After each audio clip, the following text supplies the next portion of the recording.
En ce temps-là, Jésus disait à ses disciples, « Si vous m'aimez, vous garderez mes commandements. Moi, je prierai le Père, et il vous donnera un autre défenseur qui sera pour toujours avec vous.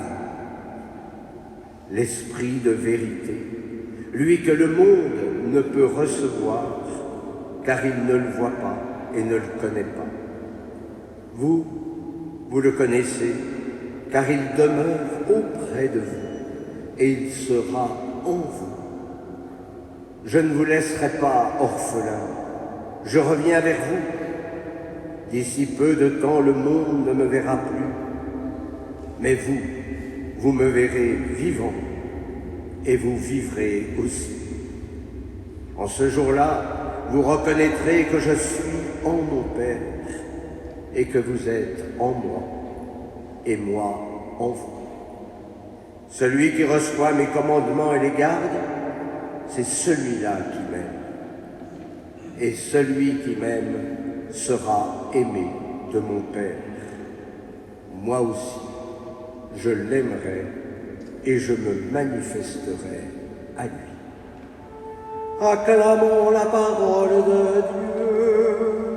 Louange à toi, Seigneur Jésus.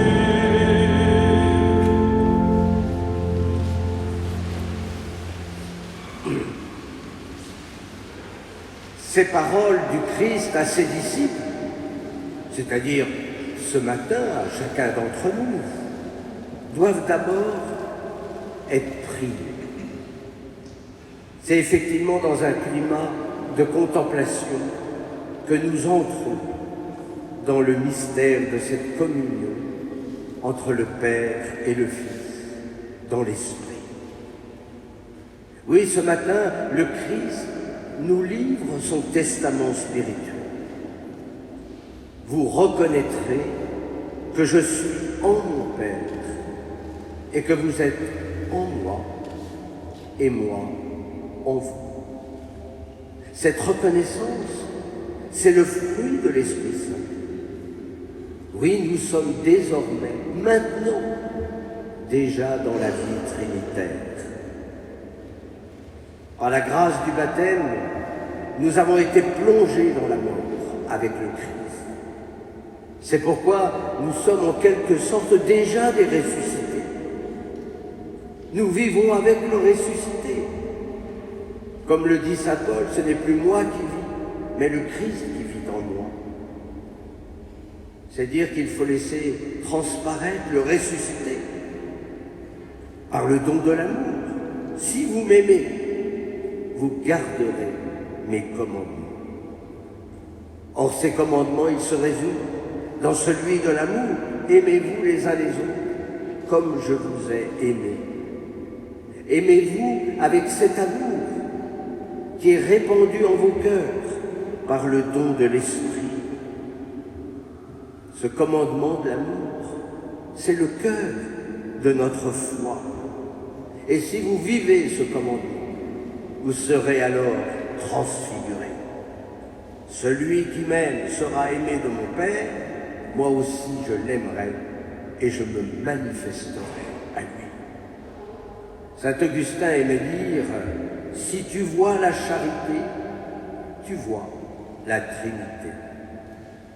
Cette manifestation divine dont parle le Christ, ça se voit sur le visage du prochain. Mais vous le voyez aussi au cœur de votre prière contemplative. Vous le voyez à travers les sacrements. Ces théophanies dont parle Jésus ne sont pas de l'ordre des visions. Vous avez peut-être la grâce d'avoir des visions, moi j'en ai pas beaucoup, enfin. Mais c'est plutôt de l'ordre de la présence.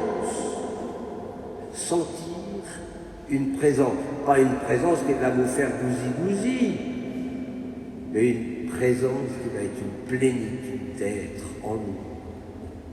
Nous devenons alors des témoins du ressuscité. Et comme l'écrit saint Pierre, soyez prêts à rendre raison de l'espérance qui est en vous. Est-ce que ce n'est pas l'urgence aujourd'hui, dans notre monde, qui est bouleversé par tant de crises?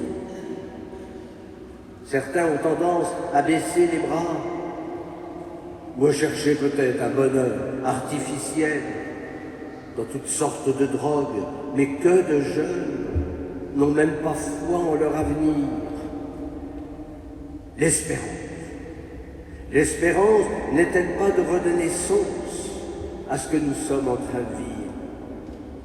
Qu'est-ce que l'homme? Pour que tu penses à lui, chante le psalmiste. Et c'est vrai que nous ne savons plus très bien ce qu'est l'homme, créé à l'image de Dieu.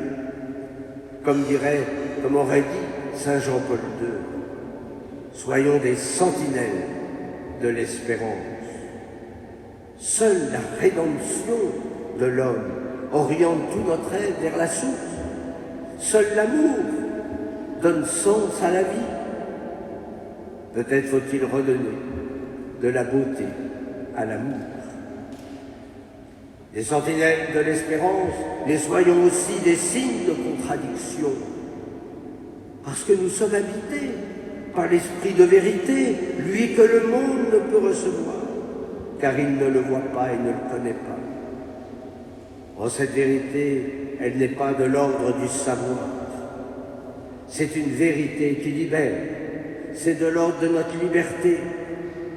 Je vous l'ai souvent dit, il ne s'agit pas de donner des leçons de morale, d'ailleurs ça ne sert à rien, mais il s'agit plutôt d'opérer un discernement. Saint Paul VI avait cette belle expression à la fin du concile, l'Église experte en humanité. Elle ne veut que notre bonheur. Alors c'est à chacun d'entre nous, par nos vies, par nos choix, de montrer ce chemin de liberté. Tous, nous avons nos fragilités, nous avons nos blessures, et c'est pourquoi nous avons besoin de l'Esprit Saint. On a besoin des dons de l'Esprit, tout comme les Samaritains dans les Actes des Apôtres. Nous avons reçu les dons de l'Esprit le jour de la confirmation. Il est vrai que parfois, nous avons oublié toute cette énergie divine, mais je vais le vérifier à la sortie. Je vous demanderai quels sont les dons de l'Esprit Saint. Et vous allez tous vous précipiter pour les donner. Ben, je vais vous aider. Esprit de sagesse. Mais on a besoin de cette sagesse dans notre monde. Esprit d'intelligence. C'est pas pour faire augmenter nos neurones, mais c'est l'intelligence du cœur. De conseil. Croyez-moi qu'on a besoin de conseils de l'Esprit Saint pour opérer des choix. De force, on a besoin de temps en temps un peu d'un coup de pied dans le derrière pour avancer. De connaissance, d'entrer dans le mystère même de Dieu. D'affection filiale. D'esprit d'adoration.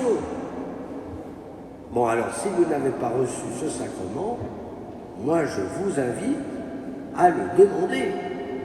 On a besoin de la confirmation. La confirmation, c'est le sacrement de la perfection chrétienne. Quand j'étais vicaire général, dans le 19e, je suis appelé quasiment en urgence pour donner le sacrement de la confirmation à une dame de 98 ans. Alors je dis, ben ça y est, elle s'est trompée de sacrement. Elle veut le sacrement des malades. Eh bien pas du tout. Elle voulait être confirmée. Elle voulait être confirmée parce qu'elle me dit « Je veux être apôtre. Apôtre dans l'immeuble, je ne peux plus sortir. Mais vous savez, j'ouvre la porte et puis je parle du Seigneur. Et les gens passent. Et voilà, elle entend. Mais je trouve c'est merveilleux. 98 ans. N'attendez pas 98 ans. Bon, en tout cas, nous avons besoin des dons de l'Esprit. C'est lui qui nous aidera à répondre à l'appel à la sainteté et qui vous comblera de joie. On va bientôt avoir l'Ascension, jeudi, et ensuite la Pentecôte. C'est le temps déjà de vivre un peu plus avec l'Esprit Saint. Amen.